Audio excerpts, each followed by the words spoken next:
Good morning दोस्तों, सबको मेरा प्रणाम नमस्कार। कैसे हैं आप? उम्मीद करते हैं कि आप अच्छे होंगे और आपकी ज़िंदगी अच्छी तरह से व्यतीत हो रही होगी। जहां भी होंगे मस्त होंगे, व्यस्त होंगे और अपने कामों में लगे होंगे। तो चलिए शुरू करते हैं आज का टॉपिक्स। और आज हम लोग बात करेंगे शब्दों की ताकत पर, कि बोलने से पहले हमको क्या सोचना चाहिए। हमारे शब्द बहुत छोटी चीज़ आपको लग सकती है, लेकिन उसका असर क्या होता है, बहुत बड़ा होता है। इसीलिए एक अच्छा शब्द किसी का आत्मविश्वास बढ़ा सकता है और एक कठोर शब्द क्या हो सकता है, किसी के मन को दुख पहुंचा सकता है।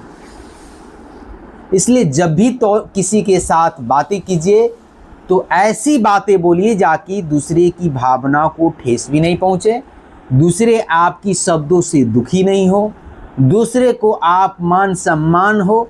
और ऐसी बात बोलिए ताकि दूसरे आपसे प्रभावित हो। अक्सर क्या होता है, हम लोग गुस्से में या जल्दीबाजी में ऐसी बातें बोल देते हैं जिन्हें वापस लाना, जिसे हम लोग वापस नहीं ला सकते हैं। यानी मुंह से निकला हुआ जो शब्द है, जुबान से जो निकला हुआ शब्द है, जब बुला जाता है तो फिर वो वापस नहीं आता है। समझे कि नहीं? लेकिन एक बार बोले गए शब्द भी क्या होते हैं, वापस नहीं आ सकते हैं। यही बात है।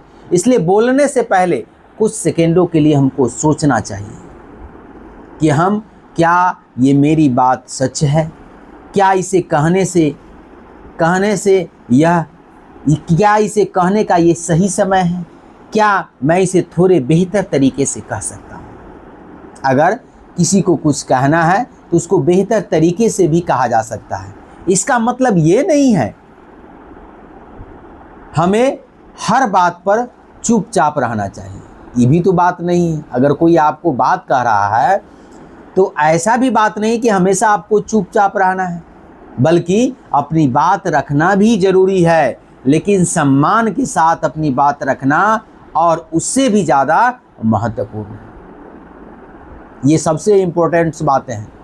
घर हो या दोस्त हो या काम की जगह हो, तो हमेशा अच्छे रिश्तों को मजबूत बनाता है।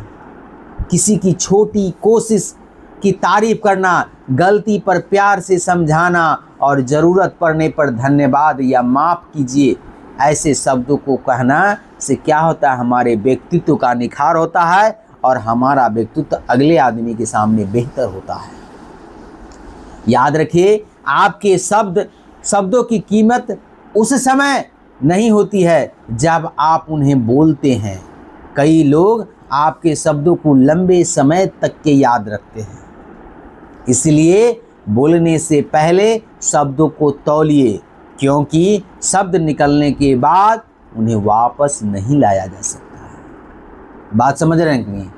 तो आज से आप लोग एक कोशिश कीजिए कि किसी भी व्यक्ति से ऐसी अच्छी बातें कहिए जिससे उसका दिन बेहतर हो जाए। एक छोटी सी बात उसके लिए बड़ी खुशी बन जाए।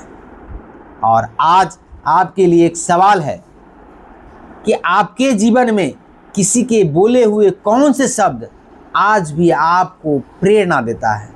यानी आपको बोला गया दूसरे के द्वारा कौन सा ऐसा शब्द है जो आज भी आपके लिए प्रेरणा का स्रोत है। तो प्लीज़ कमेंट बॉक्स में कमेंट करके टाइप कीजिए। और आप कभी भी किसी से बातें करते हैं तो कभी भी उलूल जुलूल बातें मत कीजिए। और बोलने से पहले, अगले आदमी के बोलने से पहले अपने शब्दों को तौलिए, अच्छी बातें बोलिए, मीठी बातें बोलिए।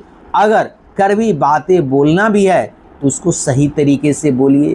कोई व्यक्ति अगर कोई गलती कर लेते, जैसे मान ली कि हम गलती कर लिए, तो अगले आदमी से आप सॉरी बोलिए, उससे माफ़ी मांगिए। समझे कि नहीं, कि हमसे गलती हो गया, आइंदा ऐसा गलती हम नहीं करेंगे आपके साथ। यही चीज़ जीवन में सबसे इम्पोर्टेंट है। इस दुनिया का सबसे ब्रह्म सत्य है कि सबको जाना है इस दुनिया से। न जाने फिर भी लोग क्यों अब शब्दों का प्रयोग करते हैं, दूसरे के साथ झगड़ा करते हैं, दूसरे की संपत्ति पर लोभ करते हैं, दूसरे के साथ मारपीट करते हैं, दूसरे के दरवाजे पर पानी बहाते हैं। न जाने क्यों ऐसा लोग करते हैं। ये संस्कार लोगों में नहीं होना चाहिए। हमेशा शब्दों को माप तौल करके अगले व्यक्ति से बात करना चाहिए।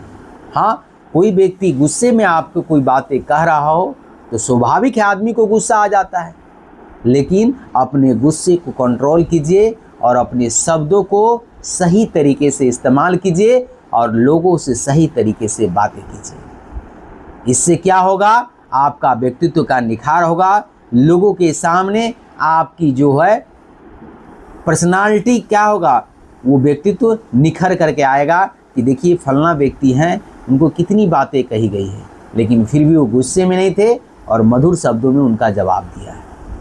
और 10 व्यक्ति कहने वाला हो जाएगा कि भाई तुम उसके साथ गलत क्यों कर रहे हैं, ये व्यक्ति तो अच्छे तरीके से तुमको बातें कर रहा है, तुम उसको उटपटांग क्यों कह रहे हैं। तो अपने जीवन में जहाँ भी रहिए मस्त रहिए, स्वस्थ रहिए, व्यस्त रहिए और अपनी बातों को सही तरीके से लोगों के बीच रखिए। अपने गुस्से पर कंट्रोल कीजिए, नियंत्रण कीजिए। तो आज के लिए इतना ही। सबको मेरा नमस्कार। जय हिंद, जय भारत। थैंक यू, धन्यवाद। अगर आपको ये वीडियो अच्छा लगता है तो आप अपने दोस्तों के साथ इस वीडियो को शेयर कीजिए और मेरे YouTube चैनल, अगर आपके घर में कोई क्लास 10th के बच्चे हैं तो अवधेश मैथ्स क्लासेस में हम क्लास 10th के बच्चों को पढ़ा रहे हैं, मेरे उस वीडियो पर भी लाइक, सब्सक्राइब और प्यार दीजिए। तो आज के लिए इतना ही। थैंक यू, धन्यवाद, नमस्कार पुनः। जय हिंद, जय भारत।